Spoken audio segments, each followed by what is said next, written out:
많고 많은 설교가 저에게 주어지지 않죠. 수요일 같은 경우는 항상 담임 목사님이 하십니다. 그렇다면은 보통 일반적으로 생각할 때는 좀 익숙한 본문을 좀 선택을 할 것 같은데, 성도님들에게 익숙하지 않은 본문을 제가 좀 선정을 한 것 같습니다. 다른 건 아니고요, 저희 청년부에서 설교했던 것 내용 중에서 조금 다다듬어서 준비를 다시 해보았습니다. 오전 예배에 나오신 모든 성도님들을 환영하고 축복합니다. 참 잘 나오셨습니다. 네, 정말 잘 나오셨습니다. 이 시간에도 이곳에 임재하셔서 우리에게 말씀을 주시는 그 하나님의 음성을 듣고 그 음성 안에서 우리가 위로와 힘을 얻고 남은 한 주도 은혜 안에서 살아가는 저와 여러분이 되면 좋겠습니다. 우리는 성경을 통해서 하나님은 어떤 분이라고 알게 되십니까? 하나님은 많고 많은 수식어가 붙지만 우리 하나님은 사랑의 하나님이십니다. 그렇다면 그 사랑은 어느 정도이십니까? 네, 여러 말들을 웅성웅성 거리시는데 우리 하나님은 사랑이 무한하십니다. 그리고 영원하십니다 라고 성경이 말씀을 하고 있습니다. 소요리 문답 4문에서는 하나님께서는 그분의 존재와 지혜와 능력과 거룩함과 공의와 선과 진실함에 있어 무한하시고 영원하시고 불변하시는 영이라고 말씀했습니다. 그분은 당신의 백성들이 죄 가운데 있을 때에도 당신의 백성들을 향해 경고의 말씀을 주시며 회개하고 돌이킬 기회를 주십니다. 하지만 오늘 본문 같은 경우는 하나님의 경고를 무시할 때 어떤 결과를 맞이하게 될지를 우리에게 말씀해 주고 있습니다. 오늘 본문의 배경은 1절에 나와 있듯이 바벨론의 왕 느부갓네살이 요시야의 아들 시드기야를 여호아김의 아들 고니야의 뒤를 이어 왕이 되게 한 시기입니다. 시드기야는 남유다의 마지막 왕입니다. 이때는 시드기야가 왕이 된 시기는 BC 597년입니다. 이때는 정확하게 말해서는 605년 바벨론의 1차 침공과 597년 바벨론의 2차 침공이 있었던, 그러니까 2차 침공이 딱 있고 나서 바벨론의 왕이 시드기야를 왕으로 세운 것이죠. 얼마나 이 나라가 혼돈하고 격변하는 그런 시기이겠습니까? 여러분, 우리가 살다 보면 좋은 일만 있는 것은 아닙니다. 때로는 좋은 일보다 어려운 일이 더 많습니다. 그렇다면 우리는 어려운 일을 겪을 때에 무엇을 집중하십니까? 예를 들어 집안에 또는 주변에 크고 작은 일들을 마주할 때 무엇에 집중을 하십니까? 일반적으로는 그 일, 그 상황, 그 어려운 상황에 매몰되기 마련이죠. 오늘 본문 같은 경우는 바벨론의 1차, 2차 침공에 의해서 나라와 이웃과 가정이 큰 어려움 가운데 희망과 소망을 잃어버린 상황이라 할 수 있습니다. 오늘 본문은 첫 번째로 어려움에 있을 때에 상황과 환경에 매몰되지 말고 주의 말씀에 경청하라 라고 말씀을 하십니다. 왜냐하면 어려움에 있을 때에 우리를 바른 길로 지도하는 것은 참으로 주님의 말씀밖에 없기 때문입니다. 하지만 그 왕과 신하와 그리고 그 땅의 백성들은요, 어떻게 했을까요? 왕과 백성과 신하들은 하나님의 말씀을 듣지 않았습니다. 예레미야를 통하여 하시는 주님의 경고를 듣지 않았습니다. 그것이 2절인데요 2절 한번 같이 읽어봅시다. 시작.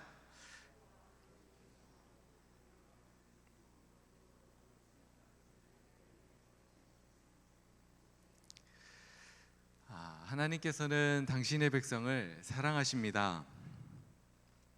마치 아버지가 자기 자녀를 사랑하듯이 끔찍히 자기 백성을 사랑하십니다. 그래서 하나님께서는 당신의 종들을 부지런히 보내셔서 당신의 뜻을 계시하여 주셨습니다. 하지만 그것을 받아들이지 못하는 이 시드기야는 셀레미야의 아들 여우갈과 마아세야의 아들 제사장 스바냐를 선지자 예레미야에게 보내서 너는 우리를 위하여 하나님께 기도하라 라고 3절에 말했습니다. 이 기도하라 라고 하는 말만 보면 굉장히 괜찮은 말처럼 보이는데 전후 문맥을 보면 이 말은 진정한 회개도 없고 순종을 갈망하는 마음도 없는 단지 그 상황만 피하기 위한 요청이라는 것을 알 수 있습니다. 그러니까 그들은 하나님을 향한 믿음도 회개도 순종도 신뢰도 아무것도 없는 것입니다. 신학자 벌코프라는 사람은 믿음이란 단순히 지적인 동의나 감정적으로만 정의하지 않습니다. 그는 믿음을 전인격적인 신뢰로 설명을 했고 여기에는 지적, 감정적, 의지적 요소가 포함이 된다 말했습니다. 그러니까 그의 설명에 따르면 이 믿음이라는 것은 하나님과 그 말씀에 대한 지적인 이해를 넘어서서 마음과 의지를 하나님께로 향하는 것을 의미하는 것이죠. 이러한 정의는 믿음이 단순히 교리를 이해하고 교리를 받아들이는 수용하는 그 정도만이 아니라 우리의 전 인격으로 신뢰와 순종을 포함한 전인격적인 반응이 믿음이라 하는 것입니다.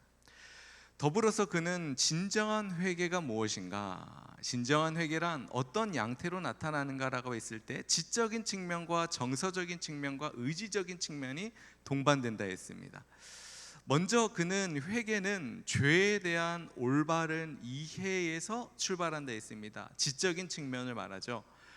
그리고 회개는 죄에 대한 진정한 슬픔과 죄에 대한 혐오를 포함한다 했습니다. 정서적인 측면입니다. 그리고 회개는 죄에 대해 슬퍼하는 것을 넘어서서 이제 죄를 버리고 하나님께로 돌아가는 결단을 포함한다 했습니다. 의지적인 측면이죠. 이런 설명들에 근거하여서 오늘 본문에 비춰본다면 왕과 신하 그리고 그 땅의 백성들은 참된 믿음도 참된 회개도 찾아볼 수 없는 것입니다. 왜냐하면 하나님께서는 이 예레미야를 통하여서 너희는 바벨론에게 항복해라, 바벨론을 섬겨라, 그러면 살 것이다 라고 말씀을 하셔서 그들이 우상을 버리고 하나님의 주권을 인정하고 하나님께로 돌이키기를 원하셨지만 그들은 일관되게 우상을 섬겼습니다. 애굽을 의지했습니다. 그리고 하나님을 거부했기 때문입니다. 그래서 오늘 본문이 주는 두 번째 교훈은 무엇입니까? 그것은 지적인 이해를 넘어서서 마음과 의지를 하나님께로 향하는 참된 믿음, 지적, 정서적, 의지적 측면을 동반하는 그런 참된 회개를 나타내라는 것입니다. 우리 예레미야 7장으로 한번 가보겠습니다. 예레미야 7장 앞쪽에 가서 7장 1절에서 7절을 우리 한 절씩 돌아가면서 교독하겠습니다. 여호와께로부터 예레미야에게 말씀이 임하니라. 이르시되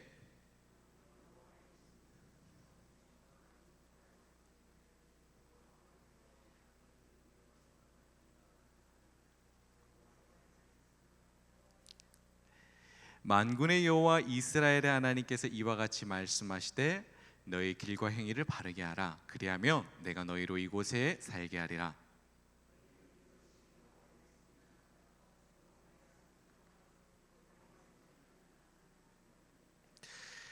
너희가 만일 길과 행위를 참으로 바르게 하여 이웃들 사이에 정의를 행하며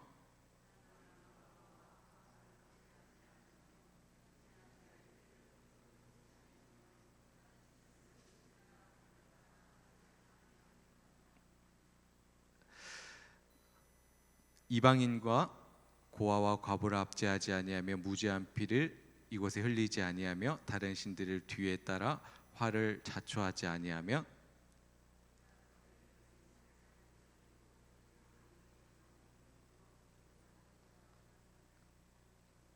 중간에 좀 얽혔습니다. 여러분, 유다 백성은요 이런 착각에 빠져 있었습니다. 어떤 착각이냐면 예루살렘에 성전이 있기 때문에 예루살렘에 성전이 있기 때문에 예루살렘은 망하지 않을 것이라는 착각에 빠져 있었습니다. 이에 대해서 하나님께서는 예레미야에게 그 성전에 들어오는 자들을 향하여서 이렇게 외치라고 하는 것입니다.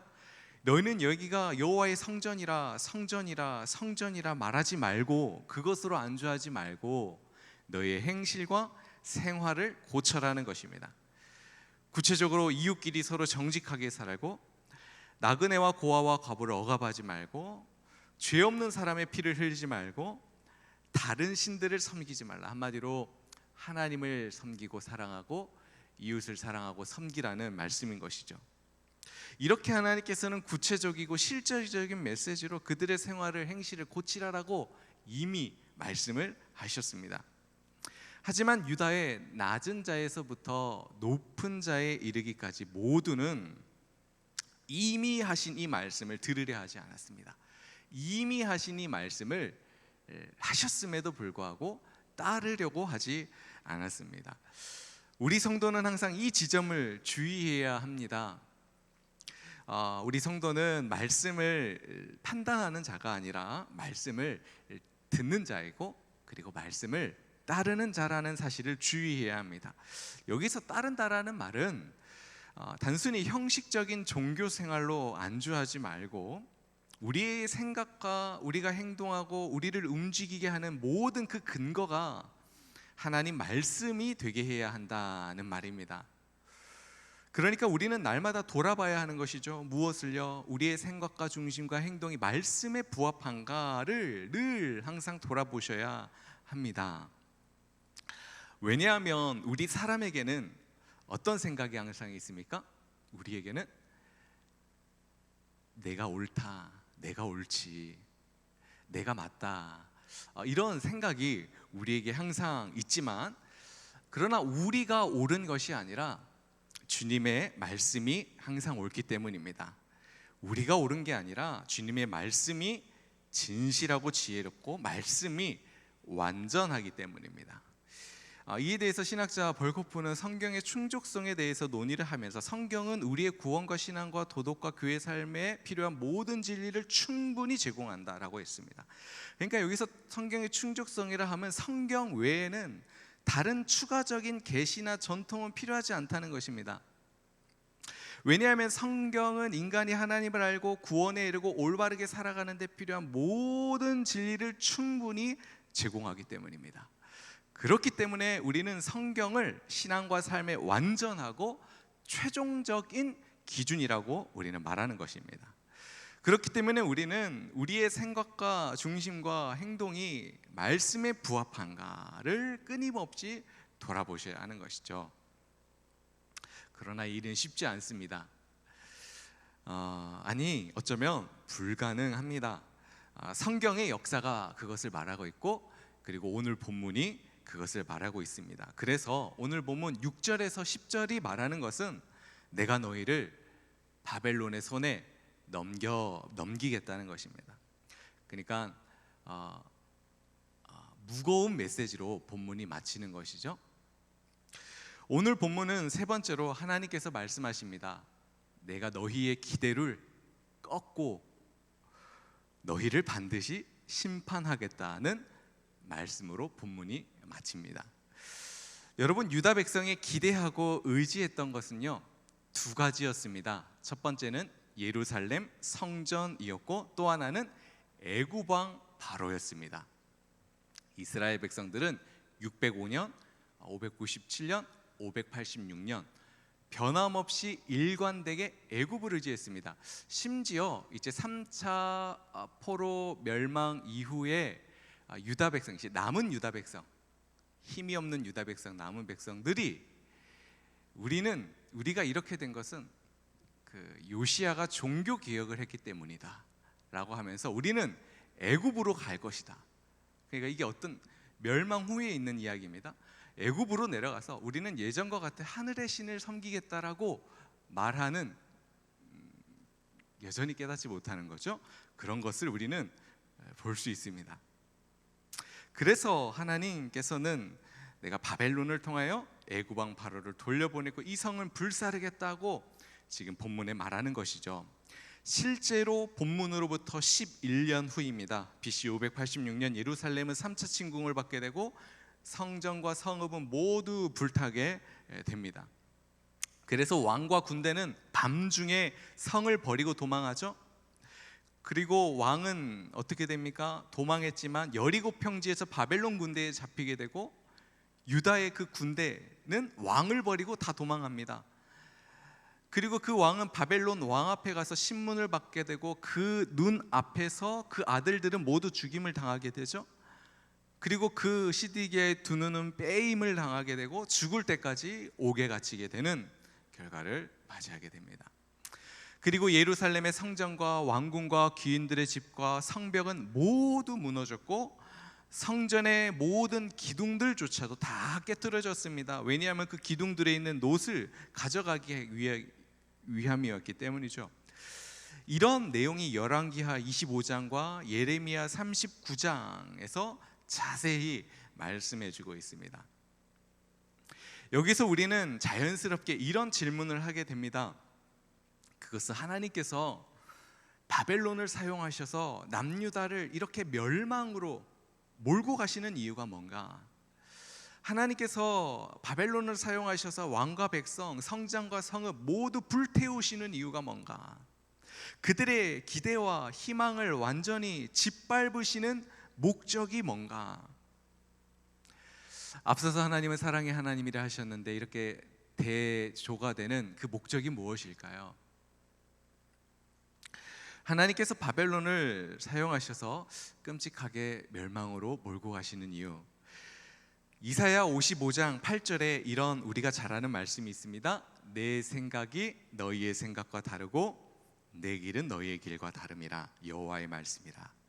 이는 하늘이 땅보다 높음 같이 내 길은 너희의 길보다 높고 내 생각은 너희의 생각보다 높다. 이 말씀은 우리가 잘 아는데요, 사실 하나님께서 이 말씀을 통하여서 진짜 말씀하시고자 하는 내용은 그 앞절에 있습니다. 6절과 7절을 읽어드립니다. 너희는 여호와를 만날 때에 찾으라. 가까이 계실 때에 부르라.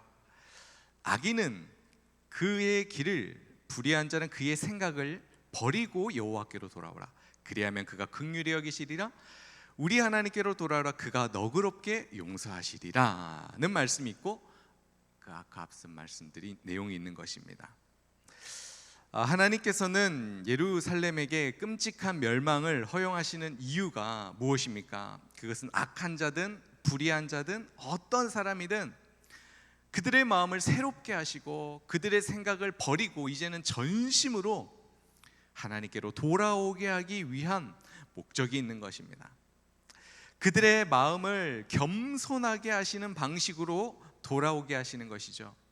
역사의 주관자가 하나님이시라는 사실을 인정하게 하시는 방식으로 돌아오게 하십니다. 우리가 우리의 잘못으로 말미암아 바벨론으로 갔지만 하나님은 우리를 여전히 긍휼히 여기시고 자비와 사랑으로 우리를 인도하셨고 구원하셨다는 사실을 깨닫게 하시는 방식으로 돌아오게 하시는 것입니다. 한마디로 철들게 하시는 것이죠. 그래서 우리 하나님은 무시무시하신 하나님이십니다.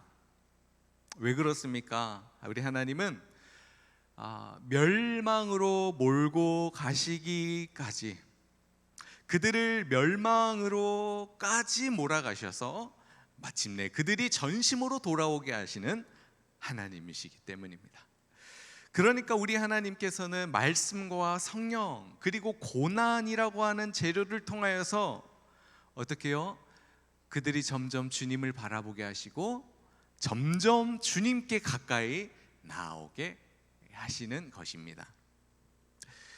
물론 이 대목에서 신학자 볼코프는 이렇게 말합니다. 참된 믿음은 성령의 역사 없이는 불가능하다. 성령이 믿음의 모든 요소, 지식, 동의, 신뢰를 강화시킨다. 성령이 주도적으로 믿음을 형성하고 주도적으로 유지한다고 말합니다. 무슨 말입니까? 하나님께서 구원하신다는 것이죠.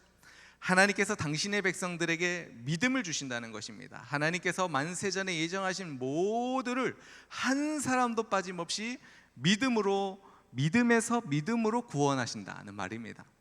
하나님께서 많고 많은 사람 중에 우리를 이렇게 선택하시고 이렇게 믿음의 자리에 인도하셨으니, 하나님이 하셨으니 얼마나 감사한 일이겠습니까?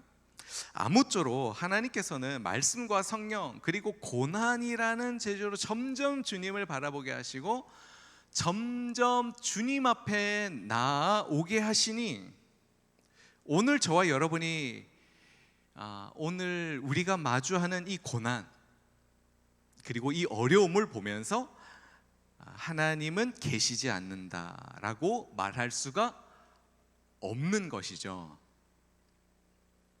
왜냐하면 하나님의 생각과 우리의 생각이 다르고, 하나님의 길과 우리의 길이 다르고, 하나님의 지혜는 무한하시기 때문입니다.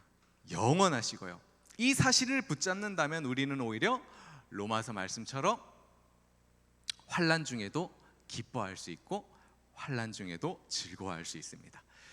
우리 사랑하는 성도 여러분, 혹시 누구에게도 말하기 어려운 어려움이 계십니까?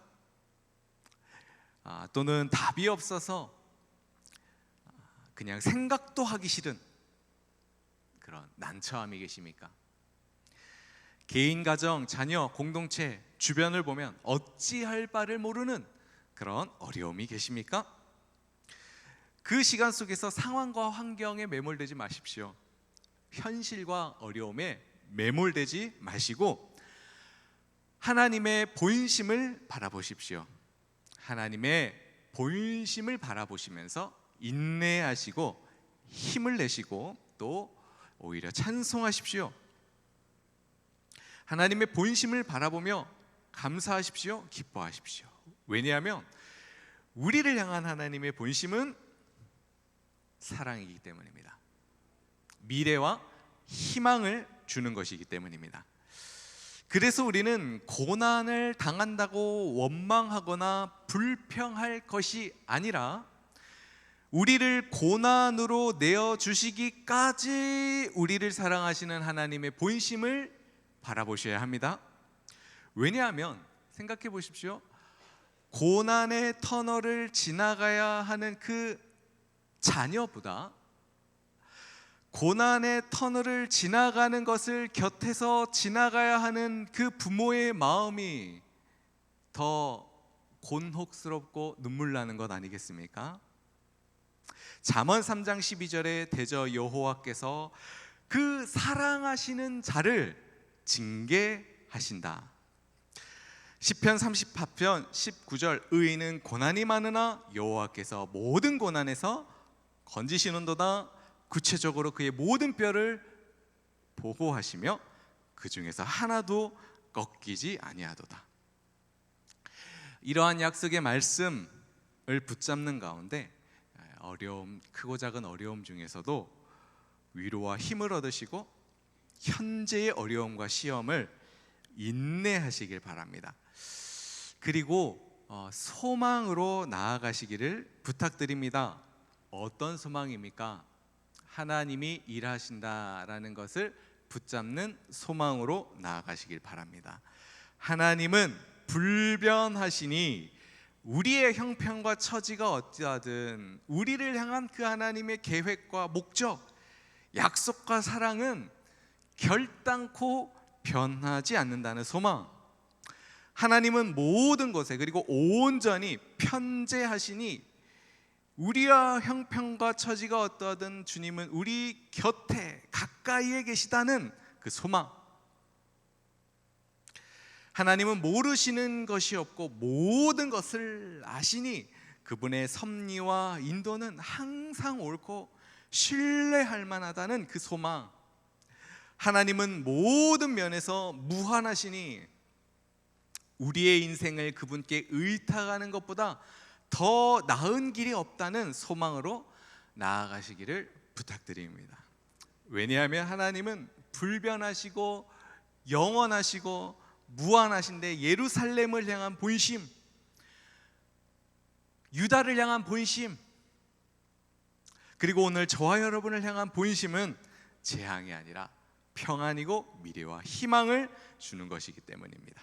함께 기도하십시다. 하나님 아버지 감사합니다.